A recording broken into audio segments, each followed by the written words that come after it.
وہ پانی میں جا رہا تھا، میں نے غلطی سے کھا لیا ہے، تو آپ مجھے معاف فرما دیں، اللہ معاف کر دیں۔ عبداللہ سعودی تاڑ گئے کہ بندہ کوئی اللہ والا ہے، بندہ کوئی کیا ہے؟ اللہ والا ہے، کہ ایک سیب کھایا تو معاف کروانے کے لیے آ گیا ہے۔ آپ نے فرمایا برخوردار، بات یہ ہے کہ سیب تب معاف ہوگا جب تم ہماری 12 سال خدمت کرو گے۔ کتنی خدمت کرو گے؟ 12 سال 12 سال خدمت کرو گے، اس کے بعد پھر ہم یہ سیب معاف کریں گے۔ آپ کے والد گرامی نے آپ کے نانا جان حضرت عبداللہ سعودی کی 12 سال خدمت کی۔ جب 12 سال مکمل ہو گئے، کہا کہ اب مجھے اجازت دے دے۔ حضرت عبداللہ سعودی فرماتے نہیں، ابھی ایک شرط اور بھی ہے، ایک میری بیٹی ہے جو معذور ہے، ہاتھوں سے لگتی ہے، پاؤں سے لگڑی ہے، آنکھوں سے گندی ہے، اسی طرح کانوں سے بہری ہے، میری اس بیٹی سے شادی تمہیں کرنا پڑے گی، پھر 2 سال اور خدمت کرنی ہے، تاکہ اس صورت میں میں اپنے نواسے کو بھی دیکھ سکوں۔ آپ 12 سال خدمت کی، فرمایا پر جب یہ شرط لگائی کہ میری بیٹی ہے، اس سے شادی کرنی ہے، وہ کانوں سے بہری ہے، آنکھوں سے اندھی ہے، پاؤں سے جو ہے وہ لکڑی ہے، ہاتھوں سے لنگی ہے۔ آپ نے جب یہ صفات سنی کہ اس عورت کے اندر یہ چیزیں ہیں، تو آپ ایک سیب معاف کروانے کے لیے شادی کے لیے بھی تیار ہو جاتے ہیں۔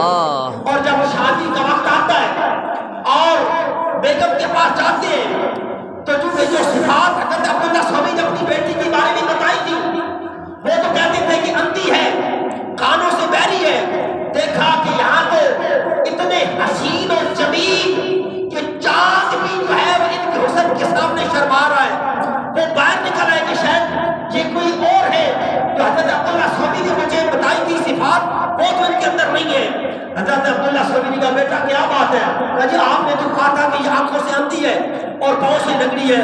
فرمان بیٹا ہاں یہی بات ہے، اس میری بیٹی نے ان اپنی آنکھوں سے کوئی نامحرم نہیں دیکھا، سبحان اللہ، ان کانوں سے کسی نامحرم کو سنا نہیں ہے، اسی طرح ان ہاتھوں سے کسی نامحرم کو چھوا نہیں ہے۔ تو اس لیے میں نے کہا تھا کہ یہ آنکھوں سے اندھی ہے، پاؤں سے لنگڑی ہے۔ اب والدہ جو اتنے تقوی والی ہو کہ جو کسی نامحرم کو دیکھے نہیں، کسی نامحرم کو سنے نہیں، والدہ کا تقوی اس معیار کا ہو، باپ کا معیار یہ ہو کہ ایک سیب کھائے تو 12 سال معاف کروائے۔ جب ان دونوں ہستیوں کا آپس میں ملاپ ہوتا ہے تو پھر حضرت شیخ عبدالقادر جیلانی پیدا ہوتے ہیں۔ سبحان اللہ، پھر کون پیدا ہوتے ہیں؟ حضرت شیخ عبدالقادر جیلانی پیدا ہوتے ہیں۔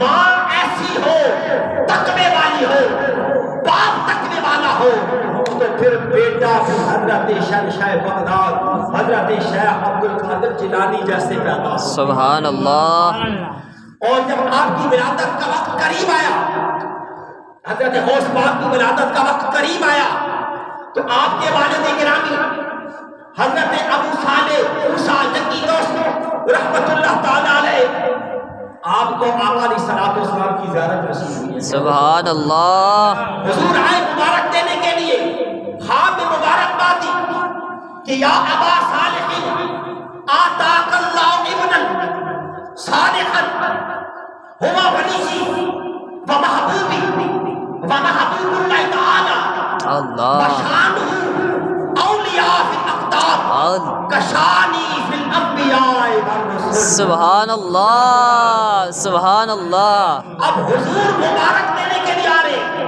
جب جس رات حضرت غوث پاک کی ولادت ہونی تھی، حضور صحابہ کے ہمراہ تشریف لائے، خواب میں آپ کے والد گرامی کو مبارکباد دی کہ اے ابو صالح، اللہ نے تمہیں ایسا بیٹا عطا فرمایا ہے جو بمنزلہ میرا بھی بیٹا ہے، وہ اللہ کا بھی ولی ہے، میرا بھی محبوب ہے، اللہ کا بھی محبوب ہے، اور اولیاء اور اقطاب میں اس کی شان یہ ہے کہ شانی فی الانبیاء والرسل، سبحان اللہ، رسولوں میں میری شان ہے، سبحان اللہ، جیسے انبیاء رسولوں میں میری شان ہے۔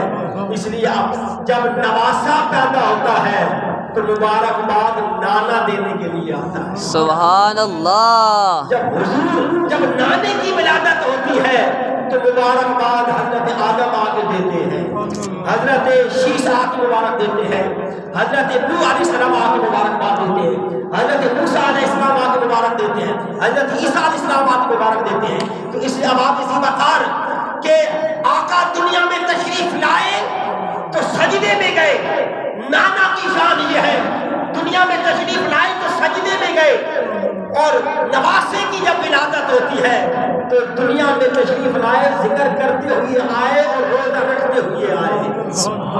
اس لیے اب آپ اسی وقار یہ ہے حضرت شہنشاہ بغداد حضرت شیخ عبد القادر جیلانی رضی اللہ تعالی عنہ کہ آپ کی شان یہ ہے کہ جن کی والدہ ماجدہ